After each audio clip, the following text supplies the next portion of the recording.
Right, I realised I made a bit of a mistake on the notation in the last video. What I said was correct, but what I was trying to say was that a sine can take any value between -1 and +1. And it's also the same for cosines. So in the long-winded way of saying it, I would say -1 sine of, say, theta. Okay, we met those signs before, I think. So that's saying that the sine of theta can take any value between -1 and +1. But where I made a mistake was that the short form of saying that would be something like this. Okay, the modulus of sine is less than or equal to 1. So the modulus, -4 has a modulus of 4, -3 has a modulus of 3, that's what I'm saying. So -1 would have a modulus of 1, -1/2 would have a modulus of 1/2, and so on. So that's the statement in full, and that's the more compact form. And that applies to cosines as well. So that accounts for the type of sinusoidal wave you'll get, something like that, which you might have seen already. Yeah, so I haven't really explained so far how you get minus numbers for sines, but just take it as read at the moment. Right, so I'm sorry about that slip. I did make a bit of a slip a few videos back as well when I was talking about the Monty Hall problem, and I inadvertently said Monty Don. So that was obviously a slightly less serious error. Monty Don is a real person, but the Monty Hall is the relevant person that we're talking about. The Monty Hall problem. Right, so I was also aware in the last video that I was talking about certain concepts which I hadn't talked about before with respect to geometry. So perhaps I can dedicate this video to triangles. So what I did state was that triangles, their internal angles will sum up to 180 degrees. Okay, so I made that assumption, which a lot of people outside mathematics possibly know already anyway, but that's their stated formally. The internal angles of a triangle will sum to 180 degrees. Now, if I go to a quadrilateral, what I'm saying is that the internal angles of a quadrilateral will equal 360 degrees. And a quadrilateral, perhaps I should explain that. A quadrilateral is just a shape with 4 sides. And you've got different names for the more sides you've got. Next one up, pentagon, probably most people know about that, 5 sides. Then you've got a hexagon, 6 sides, heptagon, octagon, probably a fairly well-known shape, nonagon, decagon, and so on and so on. But quadrilateral will have internal angles, quadrilateral, a shape with 4 sides, will have internal angles of 360. So now this is easy to see with a square or a rectangle. That's fairly logical. But how do I show that it's true for all quadrilaterals? Well, if I just try and draw an arbitrary quadrilateral, okay, arbitrary shape with 4 sides, what I can do is then split it up into 2 triangles. Can you see what I'm trying to drive at? Each of these triangles will have internal angles of 360, internal angles of 180. So together they will sum up to 360. Okay, so that's your proof in a picture that all quadrilaterals will have internal angles of 360, or summing up to 360. It gets more difficult if you go further. I try and draw an arbitrary pentagon.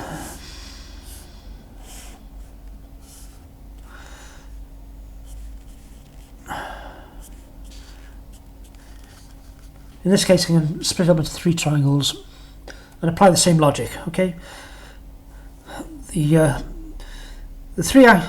angles of the three triangles correspond to the internal angles of the pentagon, and therefore the internal angles of the pentagon will sum up to 3 times 180, which is 540. So hopefully you can accept that as I go to larger and larger shapes with a larger and larger number of sides, the same logic will occur. The number of triangles will be 2 less than the number of sides. So the general formula would be n minus 2 times 180, okay?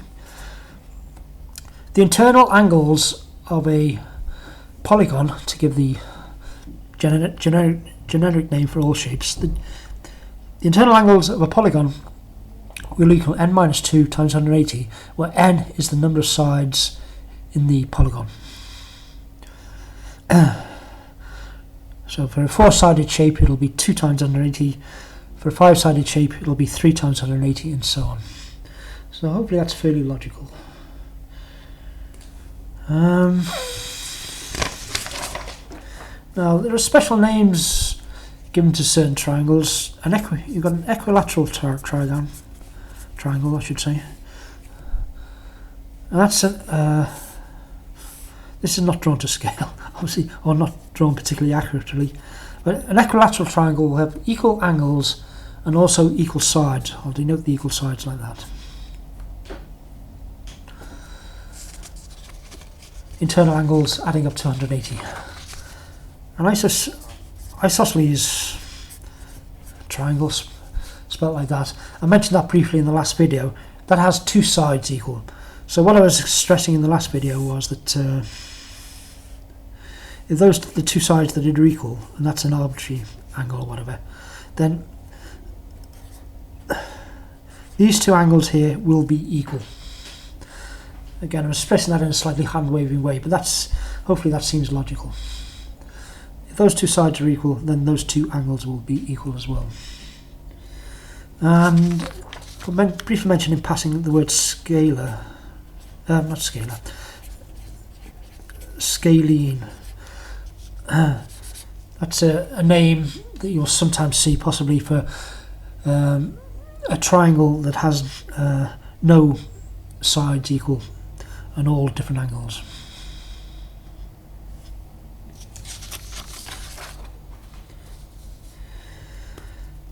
And again, last time I did mention this concept of similar triangles and congruent triangles. If I draw a triangle like that,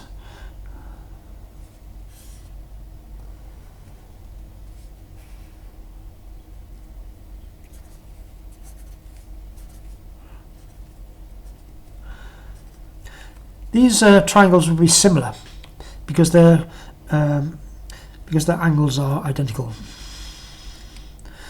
The lengths of the sides are different, but since the lengths of the sides will be different, obviously the overall size will be different. But because the angles are identical, they are similar. Gosh, excuse me. The word congruent would apply if these 2 triangles were of the same side. If I could take this triangle and put it directly over this one and everything would coincide, that would be congruent. So a congruent triangle is a special type of a similar triangle. Now, property of talking about properties of similar triangles. If what will I do? I'll label these A, B, C, D, E, F. If I compare that side there, A over D, then that will equal B over E, which will equal C over F. Okay, this is what's called the scale factor.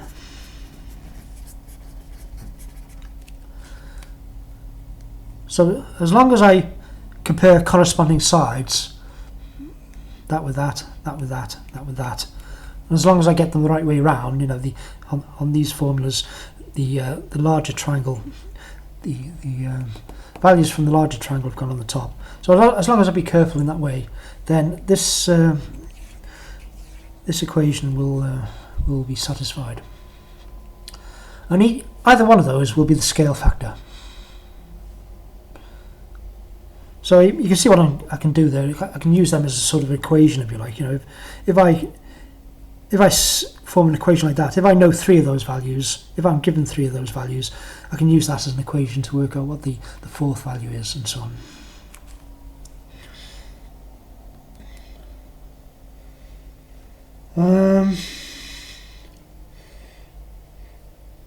And what I can also do is I can make predictions about, well, I can determine the relative size of the areas as well. The scale factor will determine the length of the lines, but if the scale factor is, if I know what the scale factor is, then the square of the scale factor will give me the relative sizes of the triangles.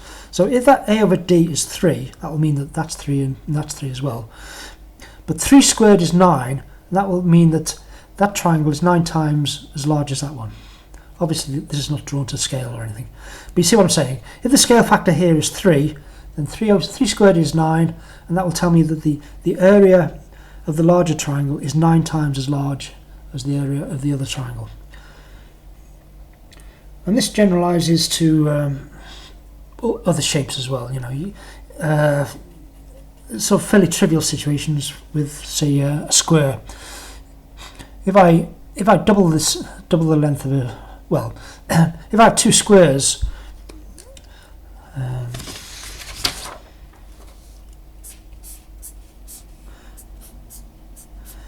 if I had 2 squares where that is double the length of that, then the scale factor will be 2.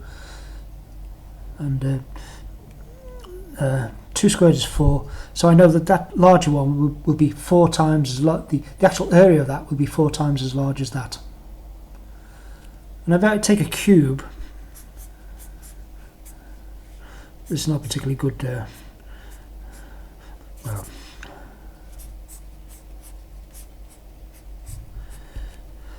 I'll have to do for my cube. If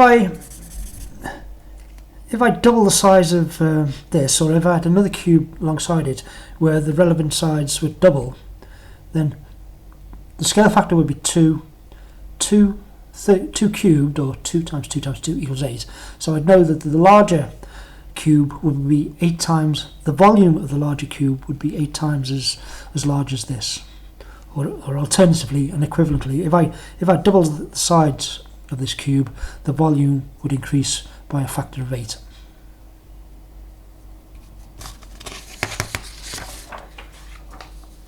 Now the volume of a triangle can be found from the formula half base times height. That's, well, that is true. Sometimes it's a bit awkward to actually calculate, but the real difficulty may be in the height. So if I take that to be the base, then that will be the height there. So typically you might be given the base, the length of the base, but to calculate the length of the height it might be a bit different. If it's on a Cartesian graph and everything where you can measure off the size on the axes, that would be fairly easy. But in general, if you're just given the lengths of the sides, then calculating the height is not so obvious. And I should say that calculating the base, okay, the base seems logical to take that length as the base here because of the way the triangle is drawn. But I could do it for any side. I could take that to be the base. Well,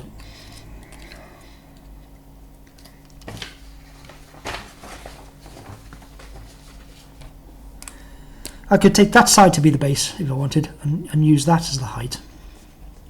It would have to meet at a right angle. Okay. Likewise, I could, if I wanted to, I could use that line as the base. I need to go up there. Okay. So to a certain extent, it might be obvious that, which side to take as a base if the triangle is orientated a certain way. But mathematically speaking, it doesn't really matter. You can take any of the sides as a base and drop a perpendicular to it from the height, and that will be the take a perpendicular to it from the highest point, and that will be the height that you need in there. So you got, technically speaking, you've got 3 choices there. Now,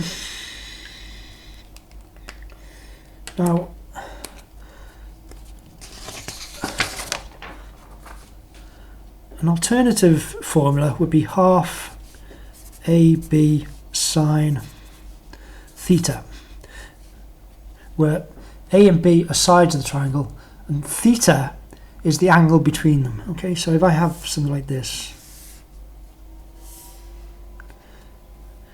and that's A, B and C. Then I could use A and B, but that theta would definitely need to be that angle there in that formula. Okay, so you don't have a choice on the angle. It has to be the angle between A and B. Now, perhaps I can show how it works. I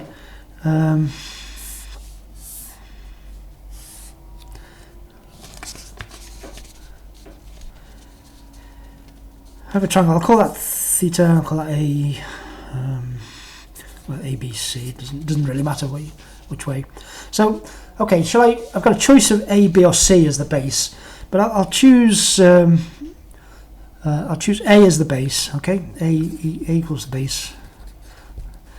And that means that I need to take that height.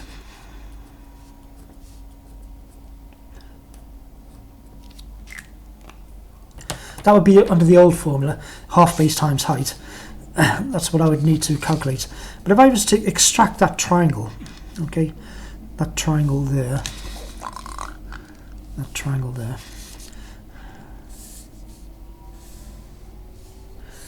again drawn very, very roughly.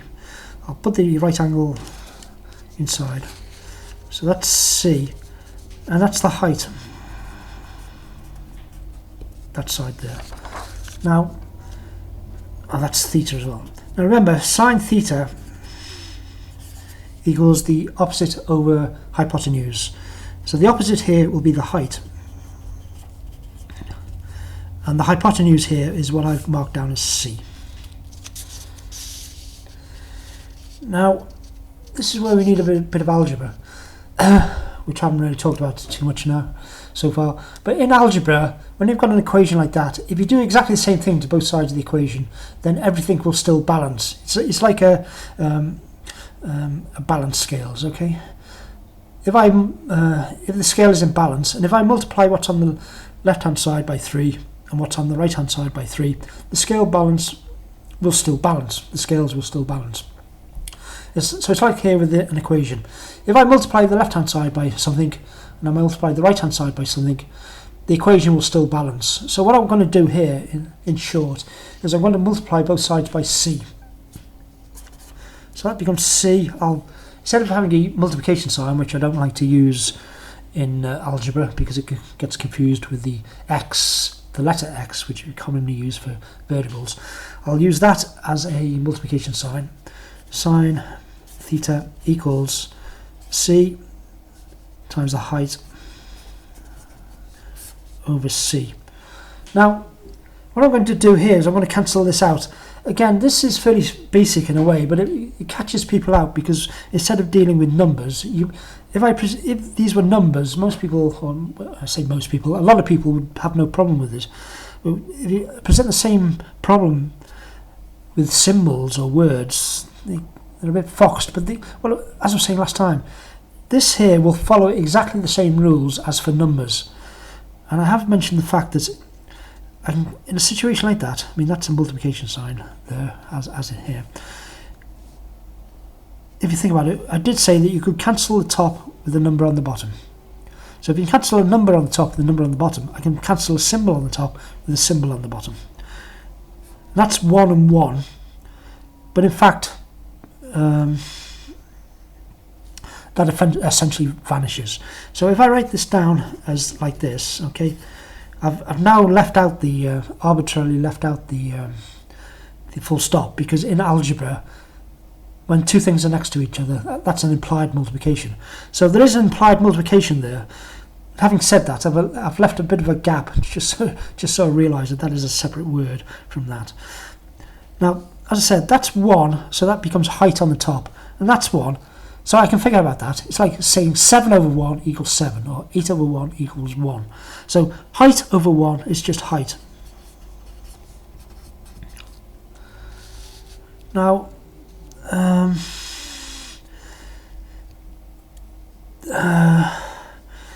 the original formula I had was half base times height.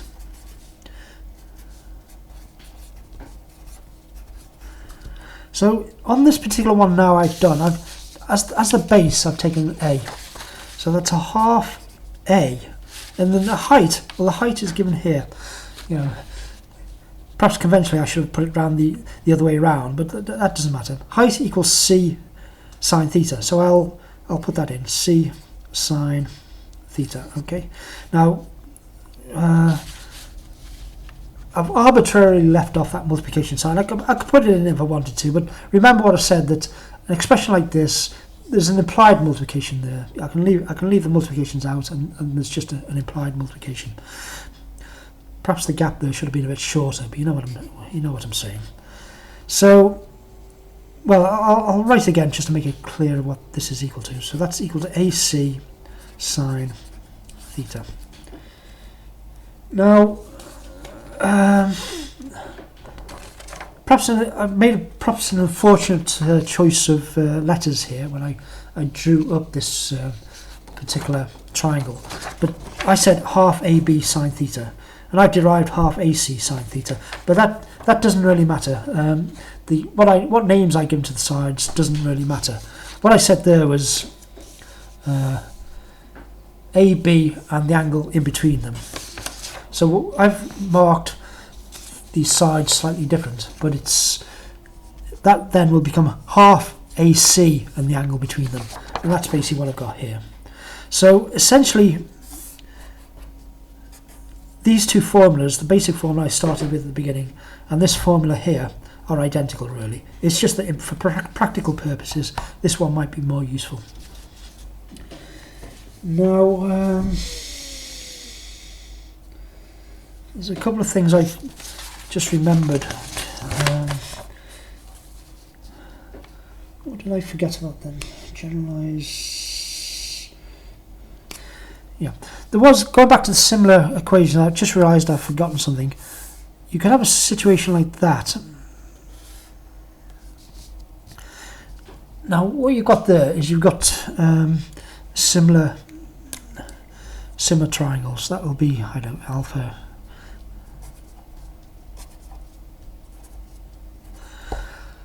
Right, so if you don't know Greek letters, it might be useful to learn up a bit on them, because they're quite commonly used in mathematics. So I haven't stated why those two angles are equal specifically, but just looking at that, hopefully you can see that that's fairly logical in a hand-waving way. So basically you've got similar triangles, that because the angles in this triangle are equal to this triangle here. So you can apply the same thing here using scale factors and so on, but one mistake people make is to compare the wrong sides. So you've got the side of that triangle there, and you've got the side of the outer triangle there. And those are the two sides you need to compare. Do not do what some people do and compare that length with that length. You need to compare the lengths of a complete triangle with the lengths of a complete triangle. You also need to compare corresponding sides, but that's taken care of automatically here. That side there will correspond to that side there, and so on. So just watch out for that. I had an idea of something else I'd forgotten.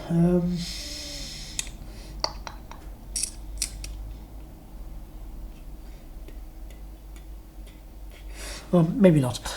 As I say, if it springs to mind, I'll talk about it in the next video. So anyway, thanks for sticking with me, if you're still with me, and see you in the next video.